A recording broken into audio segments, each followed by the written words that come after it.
Let me ask you something. What if the smartest thing you could do for your book marketing right now is nothing?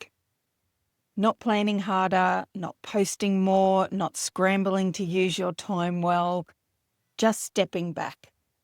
I see authors make this mistake all the time. Keen or desperate to make sales over the holidays, they forget to take time off. I know that sounds counterintuitive, especially in an industry that treats December like a marketing emergency and treats January as a time to rev yourself up for the year ahead. But today, I want to show you why pausing right now might be the most strategic move you make all year. Over the last few weeks, I've shared a lot with you. We've talked about algorithm panic. We've talked about what the data actually shows us for 2026. We've talked about why calm, consistent authors outperform reactive ones. And at this point, many authors feel two things at once: relief and pressure. So relief because things finally make sense. Pressure because now you think you should do something. This video is here to tell you you don't. Not yet. The end of December and the beginning of January is a terrible time to make big marketing decisions. Your energy is lower, your nervous system is tired, your brain wants closure, not clarity. When authors push through anyway, they often overcommit, overplan, choose the wrong strategies, set goals they will resent by February, or they set buzzwords to live their year by. I've been guilty of this one for the past couple of years as well. That's not discipline. This is actually depletion. So let's talk about the year-end hustle for a moment. I know it feels productive and you look responsible and it earns you praise for doing all the things, but it's driven by urgency rather than by insight. So when you are reacting, you're not actually thinking strategically. When you're tired, things are going to feel heavier than it is. That's how bad decisions get locked in. So here's an interesting part. When you look at sales data over time, urgency rarely produces sustainable results. Consistency does, though. Authors who rush in December do not outperform those who pause. So authors who make calm January decisions do better over the year. So this is not about doing less forever. It's about doing the right things at the right time. So I want to say this clearly. You are allowed to stop. You are allowed to rest. You are allowed to enjoy your life. You are allowed to not optimize every moment of your day and night. This does not make you lazy, okay? It actually makes you strategic. Here in Australia, we generally take a 2-week break over Christmas and New Year's. It's summer here and the kids are out of school. Families tend to go away camping, they hit the beach, take some time out to just relax. That's been the way things have been here for as long as I can remember. And I'm so very grateful that our break actually coincides with the end of the present year and the start of the next. It just means that we have this automatic built-in time to exhale the old year and then inhale, ready for the next year to come along. This year, part of my break was spent watching the Taylor Swift 6-part documentary about the Eras Tour. I switched off my computer the day before Christmas and I was officially on break. Now, I'm not a Swiftie, but I've been really interested in the Eras Tour because I was interested in Taylor's marketing.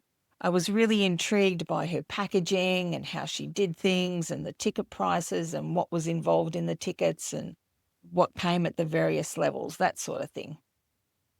So one of the best things you can do for marketing ideas is to actually look outside the book marketing world. So go have a look somewhere else and see what they're doing. And that's exactly what I was doing with the Taylor Swift Eras Tour. And so down the rabbit hole I went. I watched the 6-part documentary over a couple of days. And I actually found it really, really interesting. I'd been struggling with just one part of a puzzle that I needed to complete an idea I had for a framework on how to get sales really quickly for authors who didn't have a following, didn't have or had a really small list, email list. And I knew there was one piece that I needed to actually give them a framework which would really help them start to sell their books within 48 hours. So I had finished my year with this thing still kind of going on in my mind, thinking about what is this puzzle piece? What is it? It came to episode 4 of the documentary, and one of the dancers just made this random comment. And I reckon if you could see it, she would have seen my brain just fire. I can remember the actual impact of what she had said. What she actually said was not the solution for me, but it fired something which made me think of what this missing puzzle piece was that I had been searching for. As a result of that, I turned my computer back on, I wrote down all my thoughts, created the framework, got all that done, and it was just such a really great feeling. There was no pressure, there was none of the, oh, I have to do this really quickly before I go off and do something else, because literally I was on holiday, so nobody was expecting me to be at work anyway. So I was able to record everything, write it all down, get it worked out, turn my computer back off and go back to enjoying my downtime. And I probably am a little bit along the lines of the work that I do is not really work, so it never feels like work even when I'm doing it. But I do recognize the fact that I need to take a break, that it's healthy to do that, even if I love what I do. So there I was. I had taken the time out. I had gone and done something completely different. I was binge watching something over a couple of days. I got the spark I needed, and I was able to resolve a problem that had been kind of working around in my brain for probably a couple of weeks already. So I not only had a good time watching the documentary, but it also gave me what I needed to find the answer for the puzzle that I'd been searching for. So here's the paradox when it comes to taking a break. While everyone else is scrambling, pausing gives you some distance, and distance actually gives you perspective. So perspective helps you make then better decisions. Calm authors make better plans. Better plans lead to better sales, and that's your advantage. So this pause can feel uncomfortable. I realize you may not be willing to take a pause, or you may think that your book sales will suffer if you actually take a pause. What happens is that when we hustle and hustle and hustle, that actually causes adrenaline. And the adrenaline makes us feel productive. We're like, oh, I'm doing things, I'm busy. And calm can actually feel boring. And calm can make you actually feel suspicious, because you're starting to wonder, why am I calm when I should be doing something else? So you don't trust the feeling that you're going to experience when you actually take this week or 2 weeks off. Being calm is often where sustainable success lies. So doing nothing does not mean that you're going to disengage from your business altogether. It could mean that, but it could also mean that you're going to take some time and you just simply notice what drained you this year. That is a really good exercise for you to know the sorts of things you should not be doing in your business. What drains you?